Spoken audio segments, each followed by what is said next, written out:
بیماری پیدا ہوئی، اور پیغمبر نے 2 بیماریوں کا ذکر کیا ہے کہ قرب قیامت میں جب کفار بہت حد سے بڑھیں گے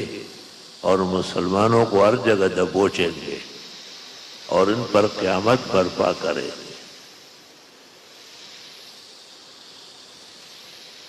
تو اللہ تعالیٰ ان پر 2 بیماریاں مسلط کرے گا۔ ایک کا نام ہوگا کوہان، یہ وہ دانے وہ آنے وہی چیز تو ہے، اور دوسری کا نام ہوگا محتان۔ کوہان کی تو وجہ معلوم ہوگی کہ نزلہ زکام ہے اور ناک سے پانی آ رہا ہے، اور محتان کی کوئی وجہ نہیں ہوگی، آدمی صحیح سلامت چل رہا ہوگا، اچانک گر جائے گا،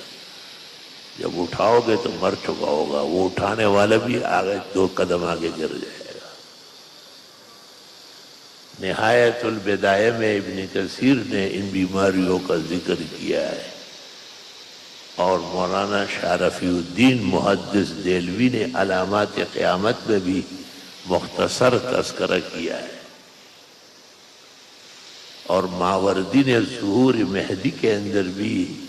بتایا ہے کہ اس وقت کے حالات کیا ہوں گے۔